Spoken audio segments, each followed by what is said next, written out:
Welcome everyone to this MNI Connect video conference, which is being live streamed to a wider audience. I'm Kevin Woodfield, responsible for our MNI Connect events program, and delighted to be your host. And it's my pleasure to introduce our speaker today, Gediminas Simkus, Chairman of the Bank of Lithuania, and in that capacity, of course, a member of the Governing Council of the ECB. The Governor very kindly joins us at a time when the inflation challenge for many major central banks continues to show no real authoritative sign of abating. This was underlined by the latest ECB macroeconomic projections issued last Thursday, which see inflation, particularly the core measure, further away from falling to target over the three-year horizon than in the last set published in March. Now, while the Fed has taken a breather, the implications of its dot plot communication are that rates will need to go higher than previously thought. As for the ECB, which began tightening later, it is pressing on with another hike signaled for July. But with no more than a mediocre growth outlook, we wonder, frankly, what's in store. Gediminas Simkus has been at the Bank of Lithuania since 2002. Joining the board in 2020 and becoming chairman the following year.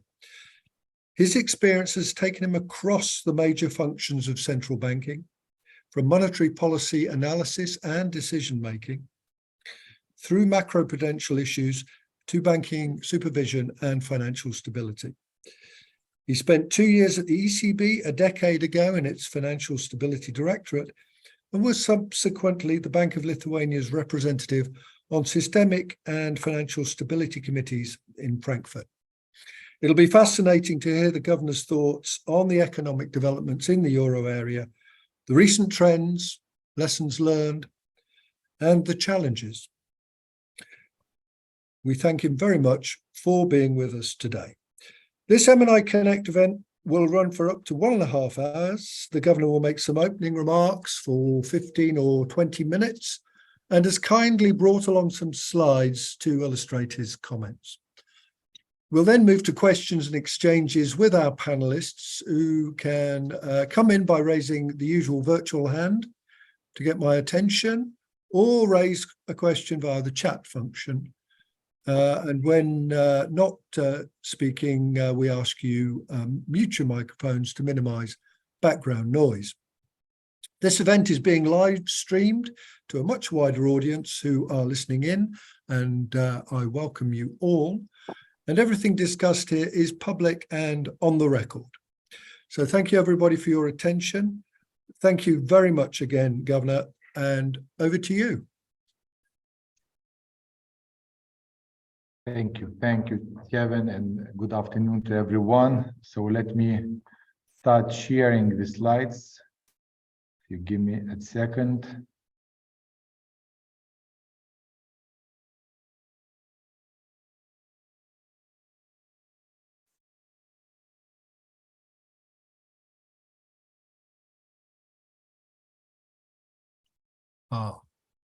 Do you see the slides now? We don't, or I don't at least. Have you got them? I can see them. I can see it. You can. Okay, then please proceed, Gediminas. Thank you. Okay, so if you don't see the slides or if you don't see them changing, so let me know, because there might be some lags, you know, in everything. So once again, good afternoon, ladies and gentlemen. And first of all, it's my pleasure to have this chance to discuss with you some of the most topical questions on finance and economics in the euro area, and in particular with you, market practitioners. And Kevin, again, many thanks for this opportunity. And trust me, I'm not just being polite on this. I strongly believe that policymakers' role is as much important as the market practitioners. And we are rowing in the same water, so to say. We need clearly understand each other's move clearly. And that's my expectation from this meeting today. So I'm ready to share my introductory remarks on where we currently stand, and then, of course, to have an open discussions with all of you. And to begin with, a quick look over the shoulder. As the saying goes, don't hallucinate till you're out of the woods. And I think it summarizes pretty well the present day challenges. And even if the inflation is on its way down, we are not there yet. Despite that, a few lessons have been already evident. First, the agility of monetary policy tools. Second, the importance of the supply side shocks in inflation processes. And third, versatility of judgment. And let me unpack these one by one. On agility. So the global pandemic and Russian aggression against Ukraine have taught us that the economic environment can change in the most unpredictable ways. And despite this, one thing which remains untouched and very clear, the same, this is 2% inflation over the medium term. This is set in our mandate, in the ECB mandate, and this is not for discussion. So what we are left with, this is we need to make sure that we have enough agility on our toolkit side. And the good news is that we at ECB have it. So at the start of COVID-19, we launched a large-scale pandemic emergency purchase program and revised TLTRO, both in terms of structure and pricing. More recently, to attain price stability in the environment of high inflation, we are hiking the policy rates and gradually reducing our balance sheet. To ensure effective transmission of monetary policy decisions across Euro area, we apply flexibility in the reinvestments of securities and the PEP that have also established a transmission protection instrument. So a couple of illustrations are provided for our agile approach within the same and very clear mandate. So the second thing is the supply side shocks, and that they matter. Of course, the general or outstanding view is that central banks should or could look through the temporary supply shocks. But that is the theory-based propositions, I need to say. The recent events underscored how supply shocks can also have broad and persistent inflationary effects. And looking through a temporary shock can especially cause problems if inflation is already high. So additional shocks are more likely to dislodge price expectations. The nature of a shock also matters because broad-based shocks may cause inflation to come with more persistence. And that necessitates then policy or stronger policy actions. And my third point on lessons is judgment, versatility. The environment of abrupt changes is ill-suited to over-rely on economic models. That's, I think, what we learned. These are just tools, very useful, but just tools that depend on past data. And in the current environment, experience in policy making and sound judgment have its premium. And of course, the models are needed, as I said, they are not obsolete, and the present challenges also give us a good chance to improve them, to train them on the current data, making them more fit to dealing with abrupt changes should they arise in the future. Now, I turn to the most recent economic developments and trends. The Euro area's economy has been recently dragging its feet. However, such statement, of course, is too general for this audience, and we need to dig in a bit into under the surface. So on that front, there are good news and bad news. So a slight contraction of economic activity at the turn of the year is largely explained by the drop in private consumption. This reflects weak dynamics of real disposable income due to high inflation and tightening financing conditions. The good news is that net exports are making a positive contribution amid declining energy markets and lower energy demand. Of course, going forward, developments come with uncertainty, but the ECB baseline projection expects oil, natural gas, and non-energy commodity prices to step down significantly in comparison to 2022. A lower price in energy markets will be a significant factor in facilitating the GDP growth going forward. But abating inflation, a strong labor market, and rising real incomes will be no less important. And as you can see from the chart, GDP is expected to grow reasonably at 0.4% on a quarterly basis for the upcoming 2 years. And that's in line with the rate of growth seen prior to the pandemics. Just to mention this, this is 0.5% on average quarter on quarter from 2016 to 2019. And let me underline that Euro area economy is expected to deliver this growth despite the gradual withdrawal of fiscal support, which leads me to the question of where does this underlying resilience of monetary union come from? Answering it, I would guide you to the labor market developments, where the general message is that labor market provides a cushion for the Euro area in the context of multiple macroeconomic headwinds.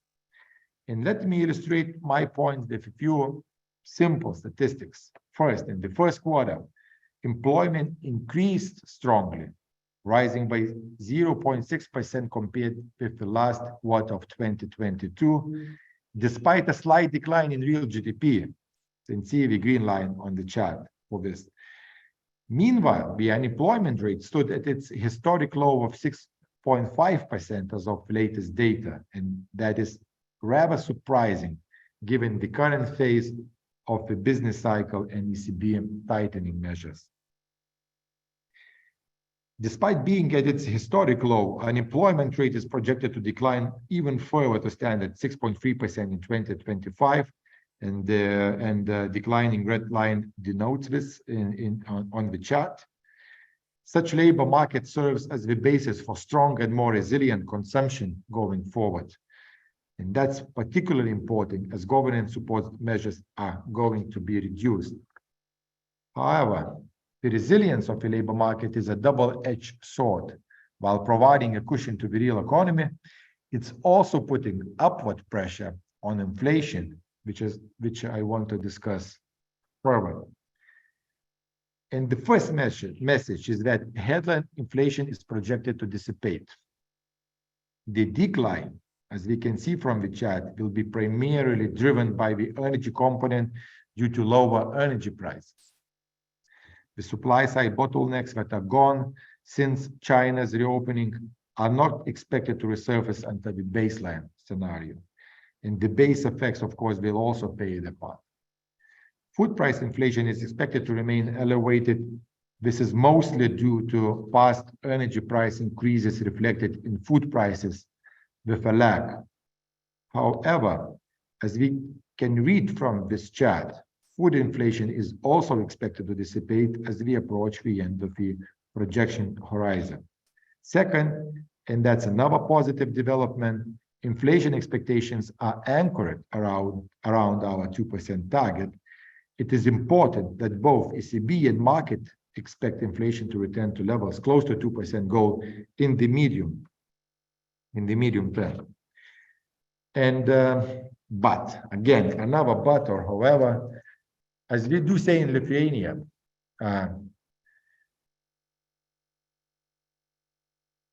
we have a spoonful of tar in the barrel of honey. So it's better not to have the spoonful of tar in the barrel of honey, but sometimes it happens.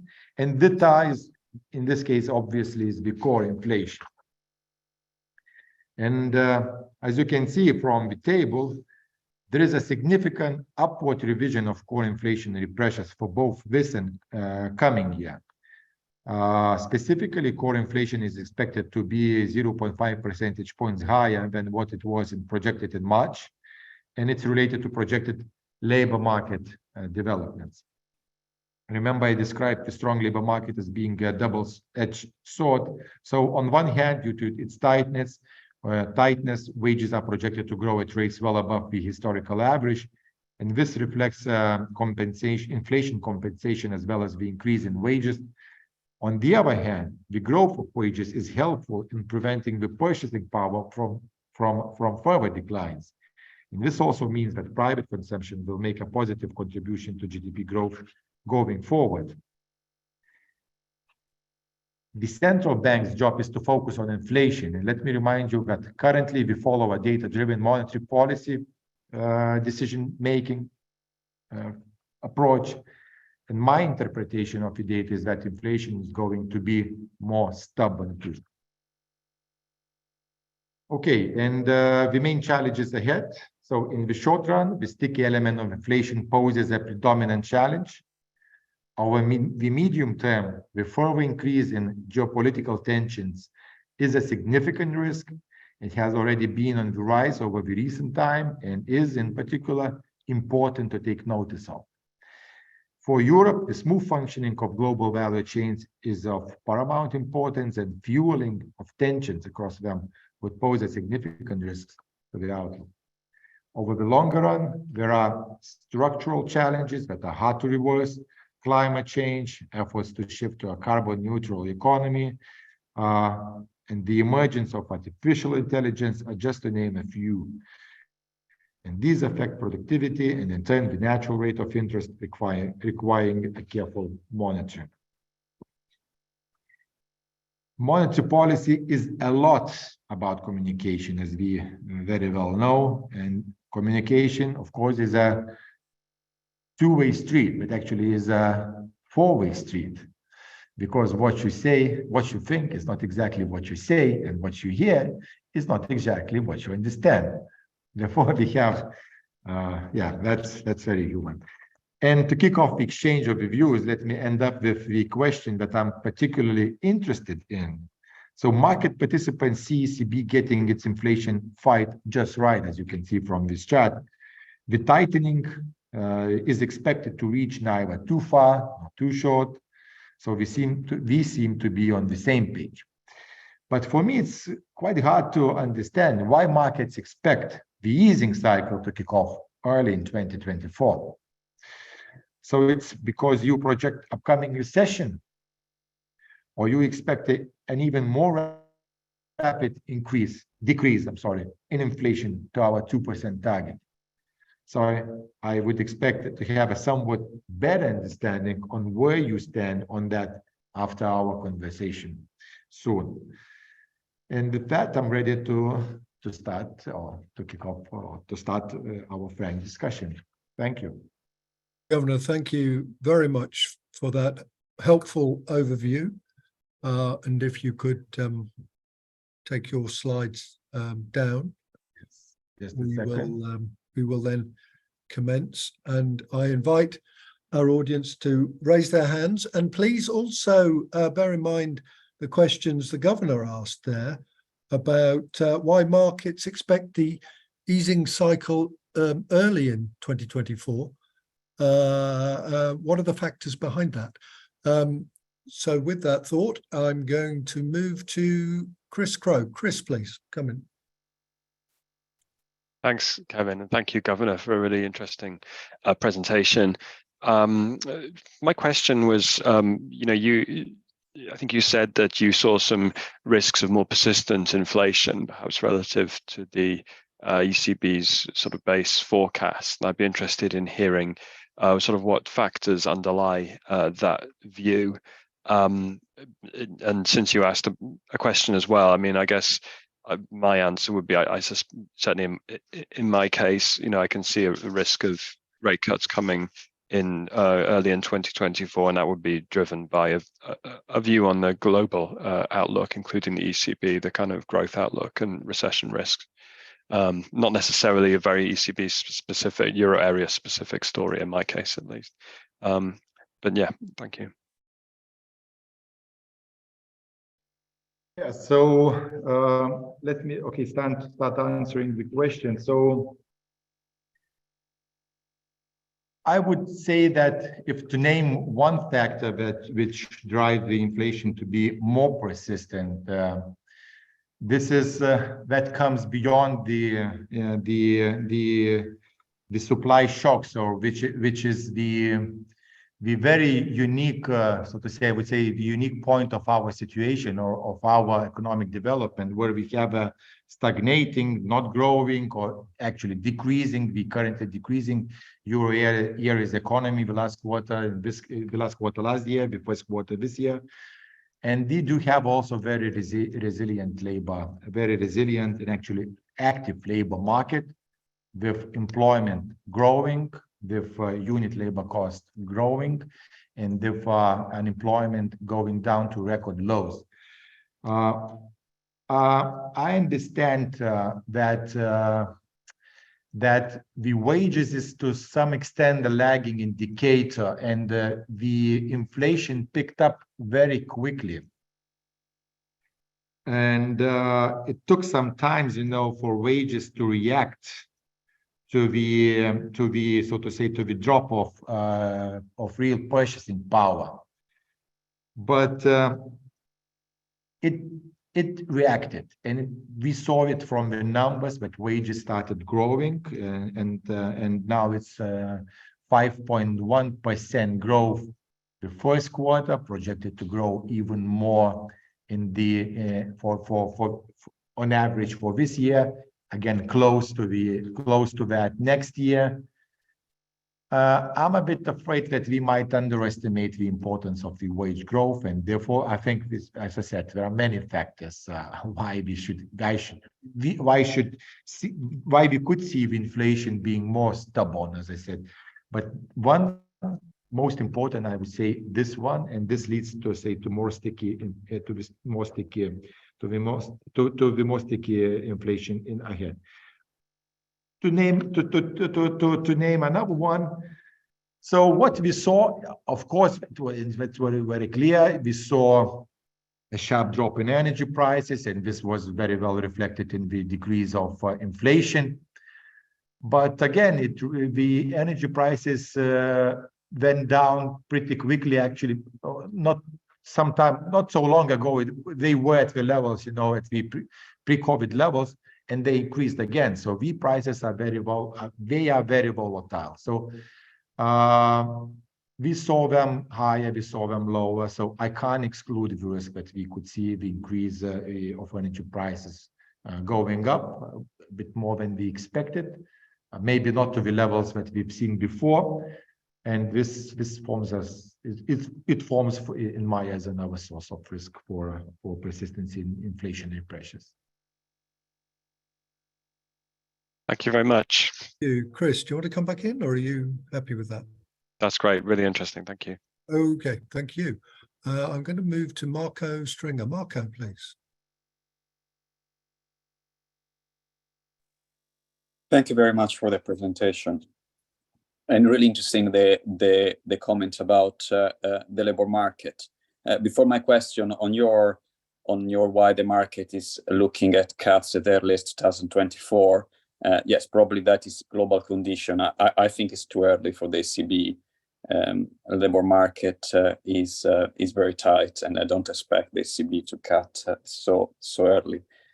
So my question is for the labor market. You or the ECB has got an unemployment rate at 6.3 in 2025. You will tell me if I'm wrong, but let's say the narrow for the euro area is around 6.9. So from your forecast, from the ECB forecast, inflation is going back to target with an unemployment rate well below 0.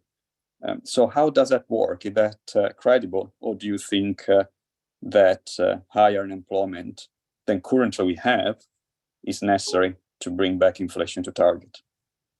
Thank you.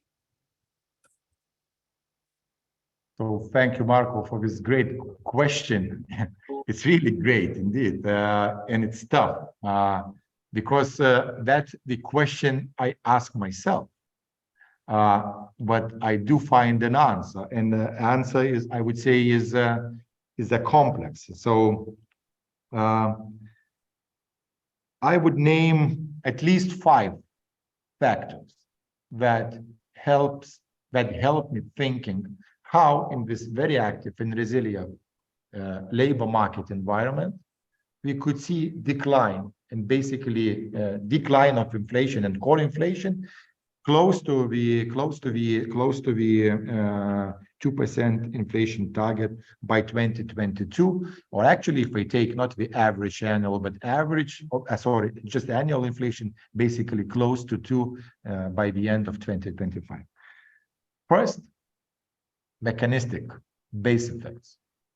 we have higher prices, so like given we have a higher base, so through the base effects we naturally have a little bit so to say a declining trend of inflation, but that's mechanical thing. Second, I do believe that our monetary policy is working, and through the monetary policy tightening, through its impact, maybe it's not seen that much at the moment, but also through the slower global demand, through the tighter financial conditions, through the change, for the drop of the value of assets, for the slower activity in the real estate market, there are implications on the price pressure, on the price development too. Second, yes, as I said, I see a risk coming from the energy market. This is a risk, but what's the other thing is that we've seen a sharp decline in energy prices in the markets of other commodity goods, and the increase of them was passed through onto the prices quite quickly, I need to say, but the decline of it. The decline of commodity prices will be passed into the prices too, maybe with a longer lag, but it will be. And this will serve into the lower levels of inflation. Fourth, this is the easing supply bottlenecks. These were driving prices up a year ago, but they are not gone, fully gone, they are not. That's what I'm sure, so to say. But at the same time, they are easing pretty quickly, and they have an effect, and also through the exchange channel. So, yes, we had this depreciation of the euro, but the general trend is appreciation, and with appreciating euro, which I think is quite plausible, this would again dampen the inflation. So I see those at least five factors that would, so to say, even in this very resilient market, or having this very resilient active market, would help us to have a slower inflation by 20 or close to 2% inflation in 2025. Thank you. Marco, do you want to come back in? Very quickly, thank you very much. Brilliant answer. Of the five factors, I'm tempted to say that only one factor, the monetary policy, the one that brings inflation at target sustainably. The other four factors are temporary. Or I'm mistaken? I cannot agree with you more than only doing the monetary policy and hiking interest rates, because I'm absolutely sure that without the monetary policies, the other factors would not automatically bring inflation down to 2%. That's probably I should have stressed more the monetary policy importance. So that's where I agree with you. So monetary policy is the active, so to say, tools. The other four is just the environment, which also reacts to the monetary policy. You are absolutely right, but it also serves as a, so to say, second round effects of a monetary policy to dampen the inflation to 2%. You're right. I agree. Thank you. Thank you very much indeed. So I invite our guests, please raise your hand to come in. Governor, you've said two things which I think seem to me to be a bit contradictory. You referred in your introductory comments to believing inflation's going to be, quote, more stubborn, unquote. But you also said, I do believe our monetary policy is working. So where do you stand on the lags of monetary policy and how long it will take? There is quite a bit of evidence about tightening monetary conditions in the Eurozone, but when do you think the measures taken will really start to bite? Well, Kevin, you asked a really good and difficult question, because I think we would be able to answer, really answer your question when we'll be over this period and, some macroeconomic economic modeling research studies will be done, and then we would be able to separate the effects of various policies. So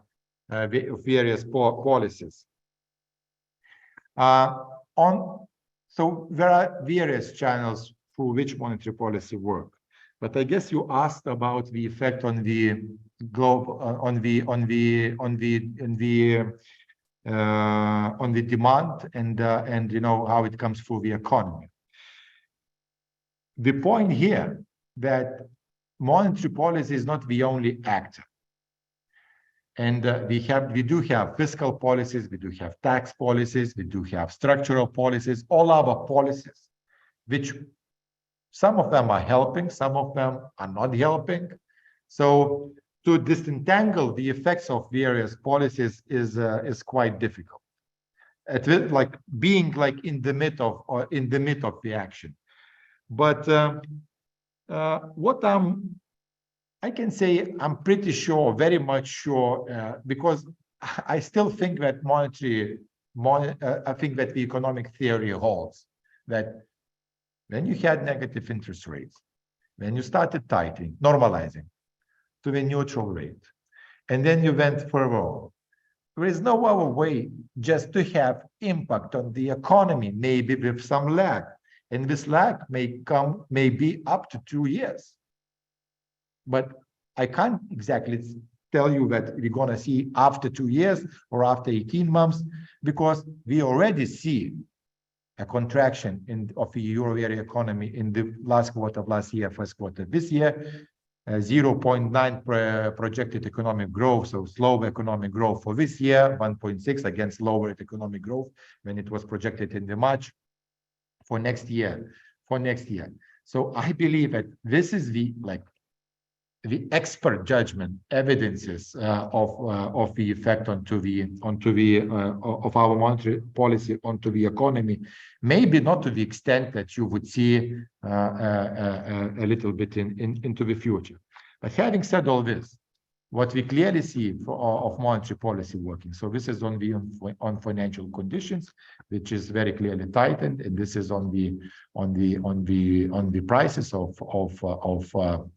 financial assets, which again was on the prices of financial instruments. Did I answer your question? Somewhat. I'm going to move though to Julian Callow. Julian, please.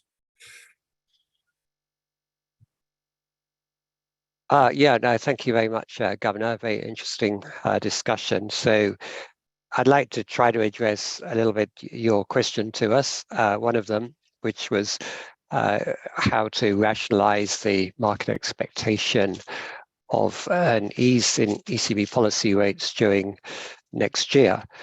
And I guess probably many of us would want to think that actually the market expectation is too aggressive in terms of looking for easing. I have a couple of opinions why the market is thinking that way, but I would also pose the question back to you, does it really matter here for the ECB? Because I think in a way the monetary policy, as you said, is working here. So even if there is some future easing expected in the future, that's the market doing its job here. Does it really need to be a concern, or is it just a kind of elegant mystery that we need to consider here? But also in terms of why the market is looking at that, well, I think it's because the market does see higher risks of recession than is apparent in the communication from the European Central Bank. As you mentioned, the forecasts see further tightening in the labour market here. You showed us the chart of GDP growth quarterly, and effectively it's been left unchanged after the next 2 quarters, I believe. It's still stuck at around 0.4% every quarter. Yet the productivity growth numbers have been revised down, for example. Maybe GDP is actually not going to be so strong because there is this progressive tightening that's coming through in financial conditions. And it may take longer perhaps than before, but it will be there. It's a tide that we can't really turn around here. And therefore, I think the market is thinking a much high risk of recession on both sides of the Atlantic. And in the United States, probably still investors would say around 35%, I guess, chance of a US recession within 1 year. And really it's the consequence of having had such high inflation and then a significant tightening in monetary policy. And the other question there I have back to you is, because the first one would be why should it matter if the market expects more easing? But the second question is, drawing on your experience, which is obviously considerably as well on financial stability risks, how confident do you think we should be about monetary transmission going further forward? Of course, on the one hand, we've seen European banks relatively immune from the stresses that we had in the US banking system. So that's very positive. But on the other hand, if we look at the data for the monetary aggregates, if we look at the data for bank lending, we can actually see a lot of weakness there in terms of the monthly flows. And therefore, personally, if I were in your shoes, I might be quite concerned about some of that weakness that's starting to materialize. That would be sending me quite a strong signal that actually the monetary policy tightening is already starting to have quite a big impact. So I'd be very interested in your perspective here on that issue as well, please. Thank you. Okay, many thanks for the question. And if I understood you right, so the question is what creates confidence that monetary policy transmission is working or will not be damaged? Did I get you right? Yes, that's right. But also when we look at numbers, it seems like there is quite a lot of weakness already starting to come through in terms of bank lending and deposit information. So that makes me think that perhaps it is working quite effectively here. There's quite a strong channel. Well, okay. So I will try to answer your question in so to say in a couple of in a like structural into different thoughts. First, you remember I started my presentation with the lessons, maybe not a definite list of lessons, but like the more generalized list of 3 lessons from what you could learn. And I mentioned the agility of tools, and the points I touched a point, or how we touched a point in terms of how we at the ECB were agile in the recent years. It was mainly about ensuring the effective transmission of the monetary policy, and like not allowing the fragmentation into the market. This is PEP flexibility. This is transmission and protection instrument. So in a way that we very clearly understand that effective monetary policy requires effective monetary policy transmission. And this is one of our monetary policy reaction functions. So the things are taken very seriously and kind of embedded like preventively embedded into the decisions. Second, when I take a more broader view on the euro area, for instance, comparing it to the US situation, I would say that in euro area we progressed pretty far first in implementing various supervisory and regulatory standards such as Basel III, liquidity requirements, and etc., without segregating into, so to say, into groups of for which them apply, for which they don't apply. And I'm not saying that this is somehow wrong in other jurisdictions, but what I mean here that we have the same level playing field, the same regulatory standards, the same strict regulatory approaches, which make sure that the banks, the banking institutions are, so to say, they fall under the same standards into the risk management, so to say, context. But I'm also thinking about macroprudential policies. Don't know about the experience, have not heard about anything about like a lot of the experiences in our jurisdictions, but what I'm sure, and as you mentioned, financial stability, I'm coming from the field of financial stability, and we work pretty much on introducing the macroprudential frameworks in the EU, in different countries, but also onto the, so to say, onto the EU level through the European Systemic Risk Board, which in a way, again, helps preventively to identify various risks and then eventually to avoid them after the, so to say, taking sufficient measures and addressing those risks. Now referring more to the banking sector situation, and I won't repeat that. I'm very much confident that we have sufficient liquidity and capital buffers. But what we also do have, this is the strong household savings. Companies recorded good profits, and we do have strong labor markets, implying that on the credit risk side, on the credit risk perspective, on the credit risk side, these are the things that kind of play that diminish, at least that restrain the credit risk, if I may express myself in these words. On the monetary policy transmission onto the deposits, yes, I think you're right. It's not that fast as I would expect, but as one would expect from previous periods. But to some extent, again, it's not surprising. It's Euro area is a heterogeneous jurisdiction, and if you go from country to country, you would see that the picture is diverse.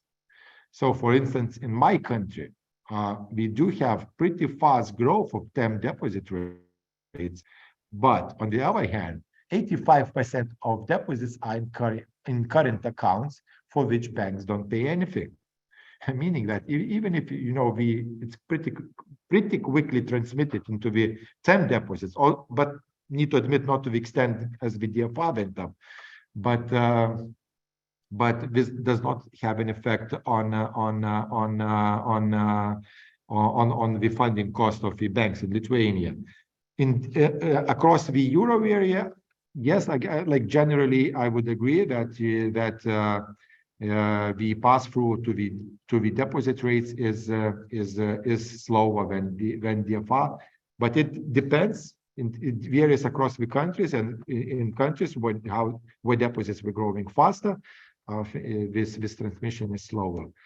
On the transmission onto the loan portfolios, so again, to a large extent agree with you. We do have tightened standards. We do have tightened financial conditions. We see a drop in or decline in credit activities. But again, I would say across the Euro area countries, picture is more diverse, is quite diverse, and it's very much depends on on how the credit instruments are priced. What's the pricing of credit instruments? So let me again come back to my country, to Lithuania. Of course, this is like a small Euro area economy, but I know that in some other Euro area economies there is a similar picture. So majority of loan portfolios in Lithuania is with variable interest rates. So increase in the FR was very quickly reflected into the not only into new loans, but also to the overall portfolio of banking system. This is much slower in our countries where the prevailing interest rate is fixed. Thank you. Julian, do you want to come back in? I'll let others ask questions first. I might come in at the end if there's time. Yep. Thanks. By all means. Okay, thank you. I'm going to move to Yari Stein. Yari, please. Yes, hi. Thank you. Sorry for not putting the camera on. I wanted to ask about wages.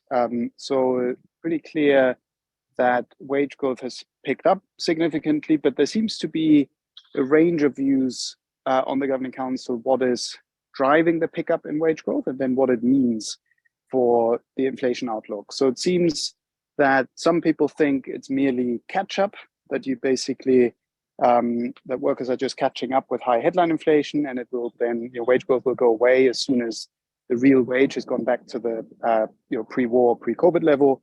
Whereas others seem to think that it's much more due to endogenous strength of the labor market and therefore more demand driven and more persistent. So I'd be curious to hear your thoughts on that. And then similarly on the implication for stronger wage growth, there also seems to be a range of views. So some people emphasizing the strong nominal wage numbers, others saying, well, don't worry so much about it because real wages have actually fallen. And then, of course, recently there's been more emphasis on unit labor costs. And so sort of given measurement issues around these things, I'm also curious to hear how you think about the implications of wage growth for inflation. Thank you. All right, thank you for the question.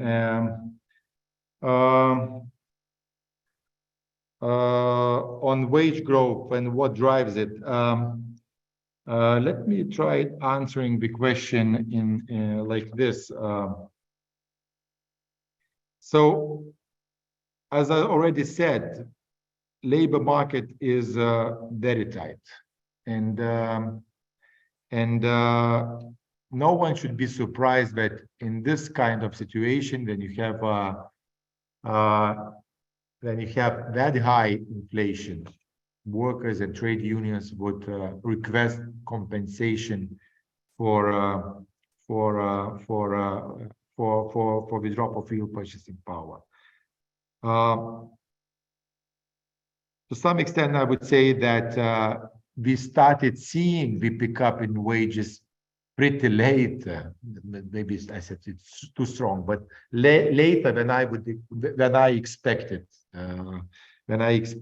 But still, maybe it's because again, from a smaller euro area economy where things are developing faster, and to some extent I'm used to much faster things.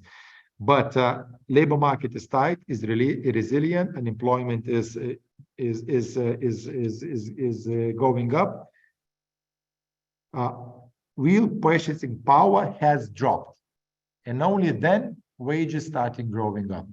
So far I see that in this wage inflation formation mechanism, what is compensated, this is the past drop of real purchasing power, and also not to the extent it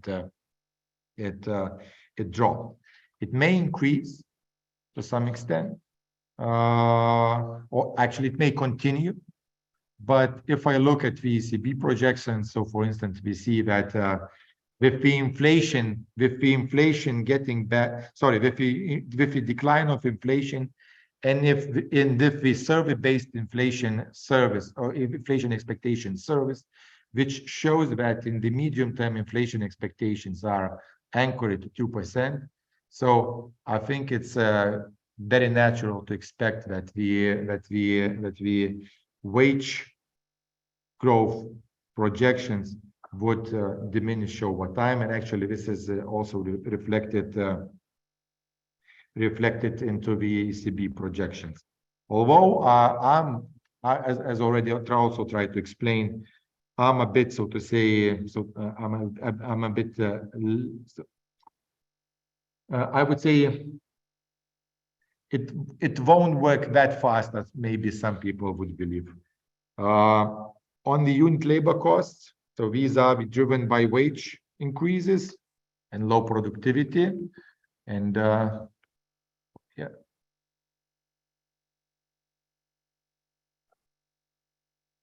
Okay, thank you. Yari, back to you. Yeah, no, that's fine. Thank you very much. Yari, thank you. Thank you very much indeed. Okay, I'm going to move to Anna Titareva. Anna, please. Yes, thank you very much. My question is more about the next few policy rate decisions. So it looks that the hike at the July meeting is now widely expected. It's pretty much fully priced in by the market. So my question is more about the September decision, and essentially what would you or the governing council need to see in order not to hike? And perhaps more specifically, would the decision depend on the newly updated projections, inflation projections at the September meeting? Essentially, would you need to see 2025 forecast back at 2% in order not to hike in September?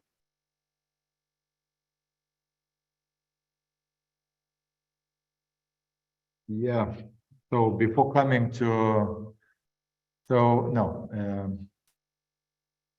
let me answer like this. So as you very rightly said, so I think it's pretty much clear about July, and as already said my opinion before the June meeting.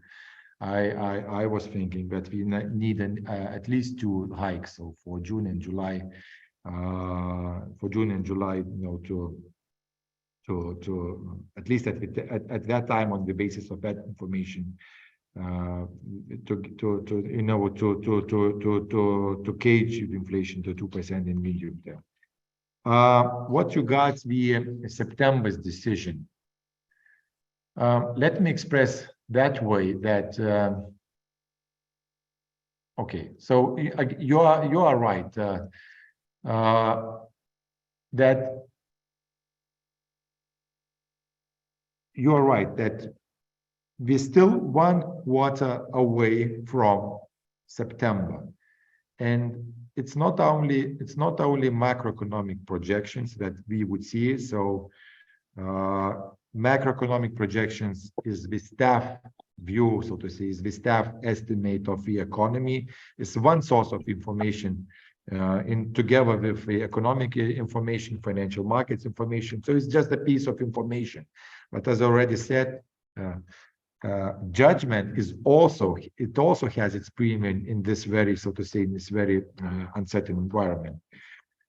But I can't answer, and I'm very honest, what would need to see that we would take that or that decision, because otherwise we would have written the software and the decisions was taken automatically.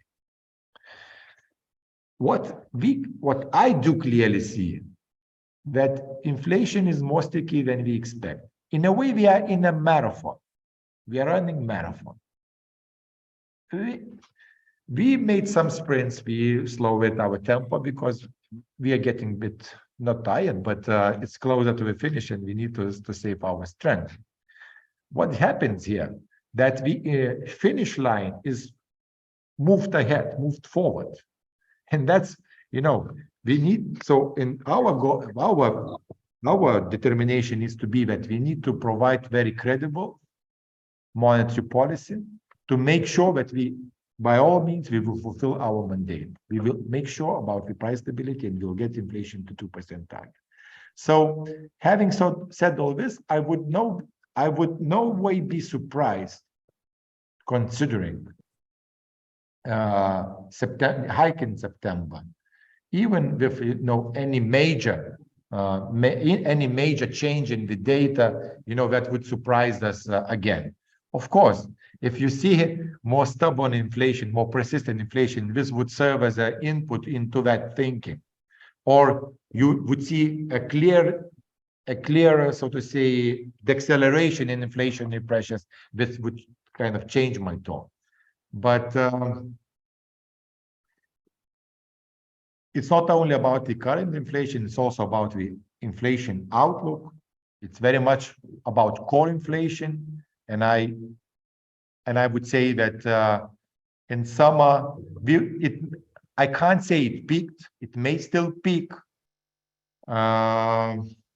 So on September decision, I would say I would repeat what I've said. We need to see the various data on credits, on bank lending, on everything. But I'm no way be surprised to have a further discussion on monetary policy tightening in September. Thank you, Governor. Anna, do you want to come back to the governor? That's great. Thank you. Thank you for your question. I'm going to move to Les Commons. Les, please come in. Hi, Kevin. Thank you. Governor, thank you very much indeed for your presentation and your answers to the questions.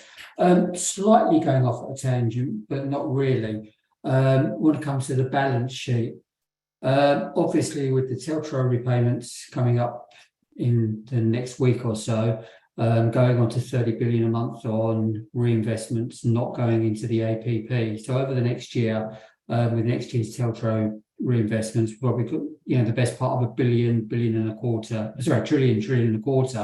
coming off of the balance sheet. You're going into the review, or you're in the review process for the policy framework. We've not heard an awful lot about how that stands and the thinking about many council members at the moment. How does the debate stand at the moment about the policy framework review? And have you got any preferences yourself over a floor or a ceiling? A floor or a corridor? Thank you. That's really great question. But we are effectively at the floor system. And with that balance sheet, we will be there for a number of years.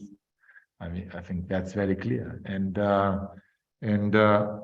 so we definitely need to discuss the operational framework, and that's what's going to happen in the governing council.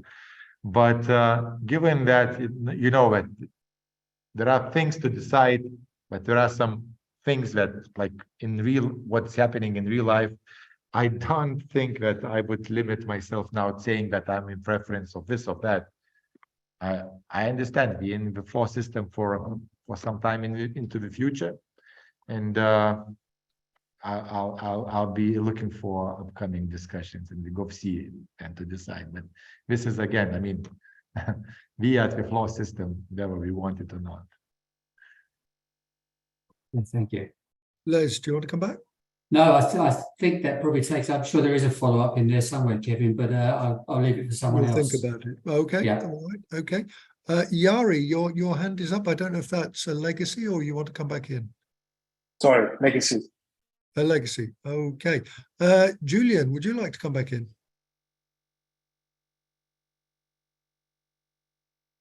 Yeah. Thank you. I guess my question is about the psychology of raising rates. So do you think in terms of inflation expectations still being rather high, there is an argument that actually the central bank, by just being seen to be raising interest rates, is actually having some impact in dampening down the inflation psychology? So this kind of goes beyond the actual mechanism of the tightening as conventionally understood, but also it could be an important way that the ECB is still alive and it's still looking to counter inflation expectations here via the psychological mechanism, by the communication and the publicity that surrounds a rate increase.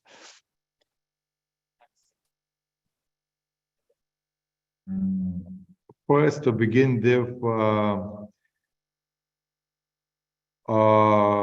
medium-term inflation expectations, I don't think the medium and long-term inflation expectations, they are rather high. They are around 2% if you refer to the market expectations. So they are close to 4.5% or so. It depends, but they also have this we have this inflation uncertainty and incorporates with inflation premium. So I don't think the inflation expectations are somehow de-anchored from our medium-term target. So this is first note. The second thing is that, of course, if I got right the question, I don't think that somehow ECB tries to affect the psychology or so, but I think it's quite evident, that when you hike by 4 percentage points in less than a year, it also kind of it's very clearly seen, by the markets, by the people, and by the companies. So just thinking, could you repeat the question, because I'm still struggling to interpret it. Sorry, I'm sorry. Yeah, it's just really whether you on the governing council see a role for actually raising rates to counter inflation expectations that kind of goes beyond the models. This is just the ECB doing something which can be seen by everybody. It's like doing, not just talking. And that's why it can still be important to be raising interest rates, even if inflation is starting to moderate here, because inflation has been such an enormous problem in Europe now for many quarters that the ECB needs to send that signal that gets through to all the economic actors that it's in charge here. I mean, look, if you take a counter example, perhaps you could look at the UK. Maybe, I mean, that's an interesting comparison where the central bank is increasingly perceived to be behind in its tightening cycle. So it's better to be more on the front foot here, and that could actually argue for increasing in September, for example, maybe even in December, to really just get that message cutting through to the public and to businesses more forcefully, that you really are determined here. So it's a kind of argument about communication and the psychological transmission mechanism of central bank policy, how you perceive that. All right, so I'll try to answer this question, and many thanks for this. So what we are clearly doing at the governing council with our decisions. So we try to reach our target, which is 2%. And why? Because inflation too high. I very well understand that the question on inflation expectations, because what we do with the interest rate hikes and striving for the 2%, we definitely affect also the inflation expectations. But if I get right the question, we don't, so to say, deliberately try to affect inflation expectations. I see them as a phenomenon or as a thing that goes together, and it affects the price formation. Price formation. What I very much agree that the communication, and through the communication, the effects onto the minds of people, actually thinking of people, is very important. Therefore, all central banks play that important, that plays that much of the attention on the communication. I don't want to undervalue the importance of the inflation expectations, but I see them more as also as a factor which we need clearly monitor, because it's the first signal that we would be, the anchoring would be the first signal that we are going to the not to be wrong, but maybe not enough into the direction we should need to go, because the anchoring inflation expectations is very clear signal about the upcoming potential upcoming inflation. So hope I answered your question.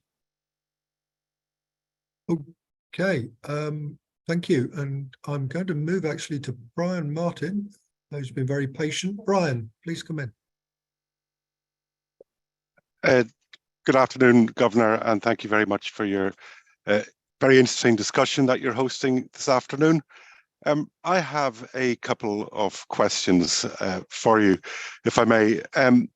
Firstly, when I look at the global economy today, there is a very tight labour market across all advanced economies, and there seems to be strong co-movement in wages and a strong co-movement in service prices.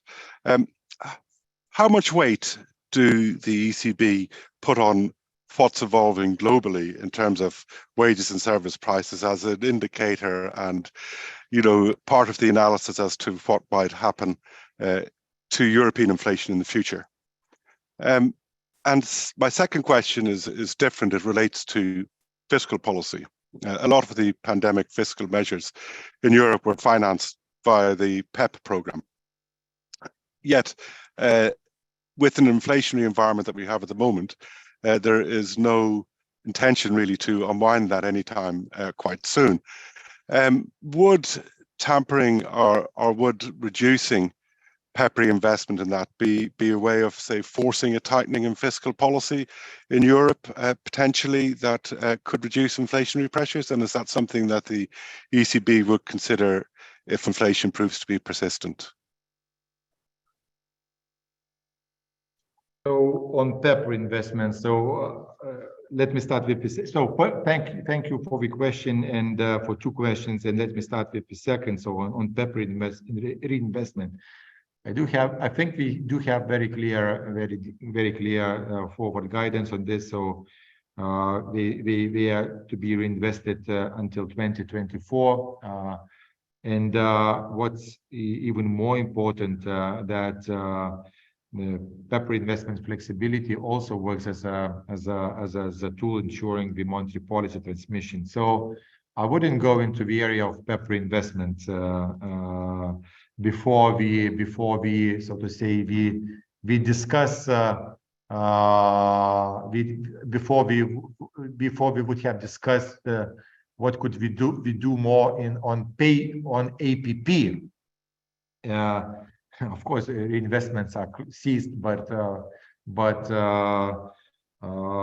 I would be open to discuss after some time, you know, whether we could do something more. So to answer this question, on the services and service price inflation, it's part of the headline inflation. It's part of the core inflation, and I think it's part of the why core inflation is as sticky as it is. Why? Because you mentioned various jurisdictions, but what's very clear that advanced economies are to a large extent service-based economies, and so therefore service inflation is an important factor, and even more, I would say, given that we have a summer, we have opened economies, we have vacation period, we would have increased demand for various services, and therefore I think that service inflation is in particular important also in the short term when we consider the for instance core inflation and its stickiness. Thank you, Brian. No, that's great. Thank you very much. Brian, thank you. Let me see. Marco wants to come back in, and then I'll go to Arnab. Marco Stringer first. Thank you for the second question. Given the uncertainty about the outlook, the potential uncertainty about the lag in monetary policy, and given that the forecasts are one of your three key factors in the reaction function. From September onwards, would make sense to move to quarterly decision to coincide with forecast meeting. So skipping, not because the Fed did, but just skipping non-forecast meetings after September. Great question. I have not heard this before, but what for? What's the point? I think in these very uncertain times, and I think you would agree that we are living in uncertain times. I don't find, good to have, I would find better to have more frequent. I don't mean that we need more frequent than we do have now, but I don't find any reason, why we should prolong the period for decision making. But your idea is very interesting, but I think it's good to have it as it is now. Thank you. Thank you. Thank you, Marco. Arnab Das. Arnab, please.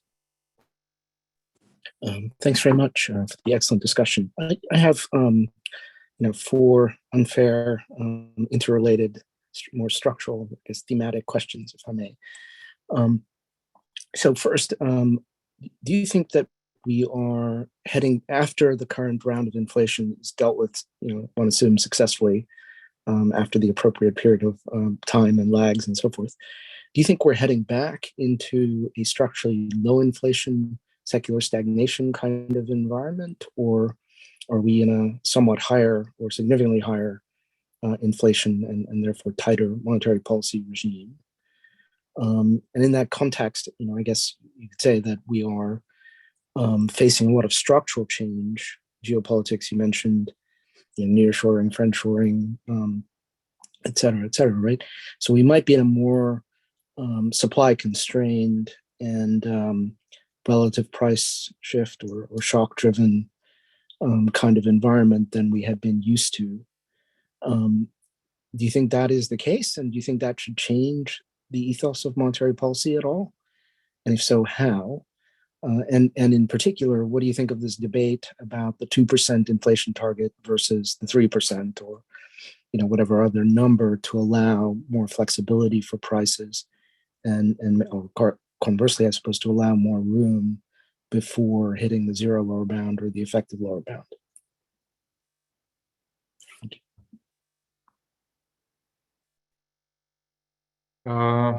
Many thanks for 4 questions. Actually, I've put 3, but so if I miss one, so just tell me then.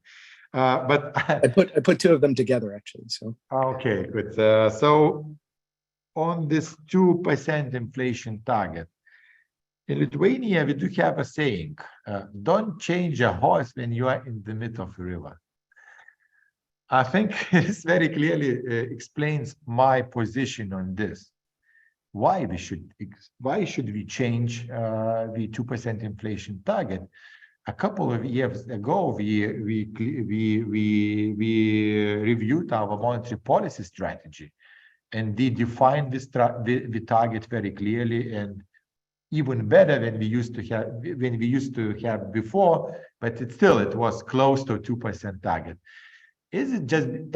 Remember, 10 years ago, like for a decade, a couple of years ago, we had a deflationary environment. Now we experience shocks. But what we can't do, that we can't look into the situation from, so to say, from this very short perspective. So through the woods, we need to see a forest. So I'm more on the holistic view onto this. What has materially changed? Yes, we do have now inflationary pressure, but yes, the 10% inflation, it's really huge, for jurisdiction as euro area. But there was a very clear reasoning why we have had it. This is one country's aggression and actually leveraging its forces, like its monopolistic power into the energy sector to make prices going up. We had it. Europe wanted to make sure about its independence for the energy. This also had effects. We had the food crisis because of the war, because of the... So there were many, like you said, supply shocks. But why should we change the monetary policy target? Because what I'm sure that we will come through this period, and we will come through this period. And what we need to make sure that the inflation gets to 2%, not to the any other percent in the medium term. So I hope that I answered this the third question. On the geopolitical front, friendshoring, overshoring, supply constraints. I think it's too early to draw a definitive conclusions, and I'm really frank to this about this. Let me refer as an example to my country. Actually, Lithuania benefited quite a bit from for instance, from the pandemics, Lithuanian industry. Why? Because with the China lockdown and the disruptions in supply chains, much of the production was moved into my country, and industry grew quite rapidly and faster than in other countries, neighboring countries. But with those supply bottlenecks easing, with the China opening, with the, so to say, with the production being passed where the things were produced before, we see now we do have a decline. So we don't need to dramatize it, but eventually, we would be able to make conclusions on these geopolitical things. So the other thing is, like, the war in Ukraine is not finished, and I'm very serious. I'm sure that we will see the victors. Ukraine will be victorious. What's not clear for me, what we're going to see about Russia. And this is another very important factor, which is typically not kind of embedded somehow, in various scenarios and various macroeconomic projections. But I believe this would play a role in how we're going to see life into the future. And on no inflation, rather, we consistently higher inflation into the future. I believe that this no inflation environment was the same bad as the high inflation environment would be. I'm not the one who makes prophecies, but I want to believe that we come back to the environment where we're gonna have 2% inflation, on which we would be able to deliver, not higher, not lower, but 2% inflation. Thank you. Anna? No, I think that's very clear. I hope you're right. Be interesting to see how it all evolves. So thank you very much. Thank you, Anna. Governor, staying on the subject of geopolitical tensions and going further afield,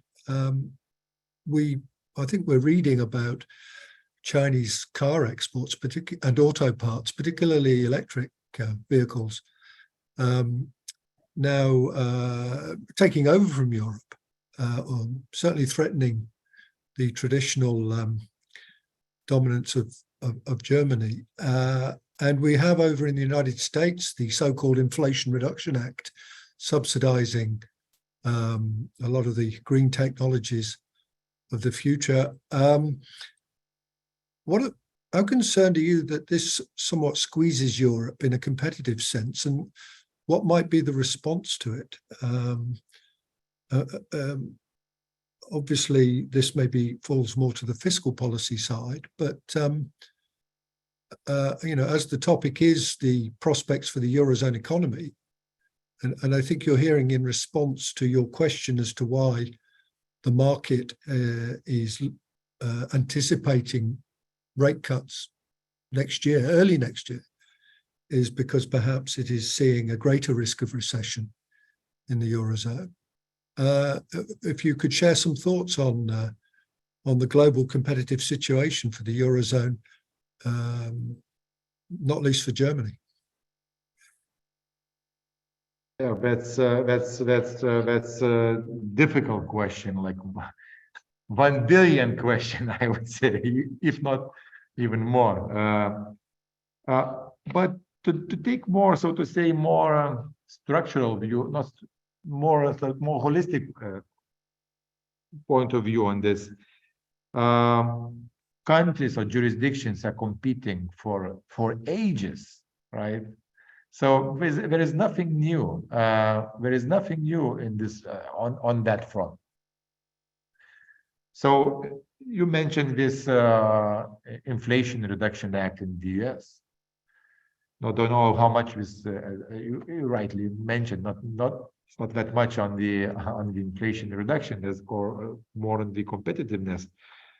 But you have not mentioned, for instance, the capital market project or initiative or directive in the European Union, which is dedicated to create the efficient capital market, which would finance startups, innovative, productive industries in the EU.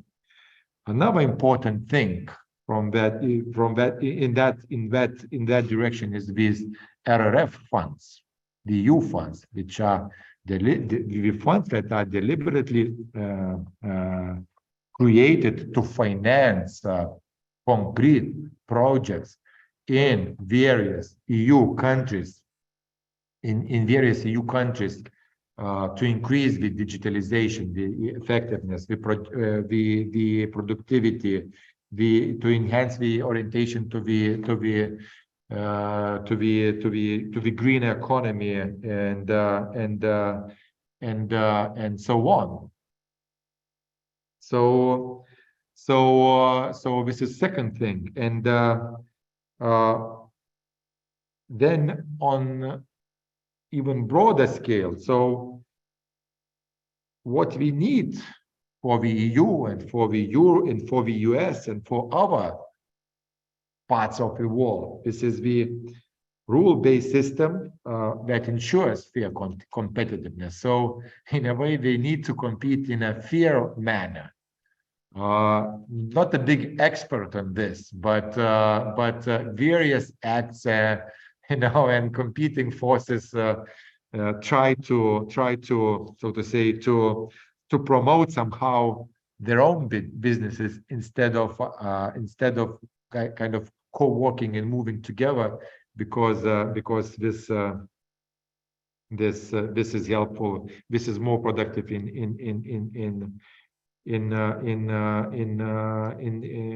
eventually.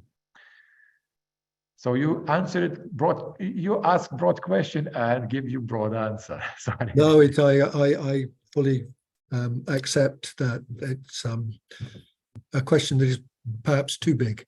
Marco Stringer, your hand is still up. Is that legacy again, or is it you're wishing to come back? Sorry, legacy. Sorry. Apologies. No problem at all. I think we're moving towards our final question. Les Commons, I believe you want to come back in. So Les, please. Thanks, Kevin. Thanks, Governor. I always find room for plenty more questions, sir. Always find room for questions. Governor, just looking at, everyone's been looking at the CPI, and the focus has been on CPI, whether it's outcomes or projections. Again, seemingly going unnoticed, there's been the collapse in the PPI prices over the last 12 months. They were obviously very much a lead indicator 3 to 6 months before CPI started picking up, probably 2 years ago. Should we be taking a closer look on them?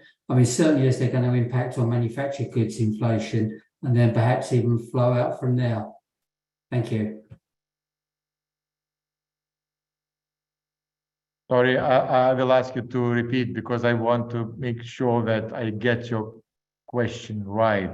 I suppose boiled down into essence is, should policymakers be watching the collapse in the PPI prices over the last, well, to the levels they are now, more closely, now that it's starting to move away more broadly just from energy prices? Did you receive the question or hear the What question? prices? Because maybe the because of connection, sorry. but I don't hear what prices. Producer prices. Oh yes, absolutely, absolutely. So again, sorry, I'm referring to one of the smallest euro area economies, but this is the economies, the investors, the market makers should be looking to more closely, because they, in a way, are leading countries to make judgment what you might see in other economies. What we saw in 2021 already, for instance, in Lithuania, that we saw the producer prices going up, while this was not reflected in the consumer prices indices. And then in Lithuania, it took from 6 to 9 months to be reflected there.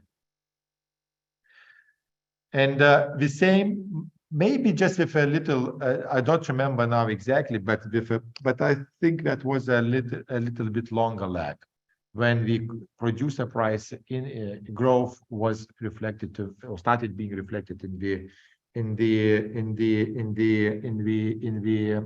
consumer prices. Now, the producer prices are coming down now, but I don't think that we will see that quick reflection in the consumer prices. There is a lag, but there is also the resistance, how the producer prices are reflected to the consumer prices because of the many because of the many reasons, many causes, one of them. So, but what matters, I mean, so looking at the producer prices, of course, it's important to understand like this price formation mechanism and what you could expect. And as I said, we are going down. But what eventually we, like policymakers, are focused on, this is not the producer prices. For me, it's like the indicator from which I could make judgment how the things may evolve. But we are focused onto the consumer prices. So I wanted to stress that. Okay, thank you. Thank you, Les. We have a couple of minutes. If anybody wants to come back in with a final question or thought, I think speak now or forever hold your peace. I don't see anybody else. I think, Governor, we have run out of questions, but if I may close by thanking you very much for joining us today and sharing your thoughts and perspectives on the very significant challenges still facing central banks and the ECB particularly in bringing inflation under control. I think the striking comment you mentioned that struck me at least is that you said in terms of returning inflation to 2%, we are running a marathon. So it's obviously an endurance task as much as anything else. So I noted that in particular. But I thank you very much indeed for joining us. I thank our audience as well for the many questions and contributions that you have brought to this MNI Connect event. And I thank our wider audience for listening as well. And invite everybody now to please disconnect. And Gediminas, thank you very much indeed. Thank you. Have a good day. Bye-bye. Bye-bye.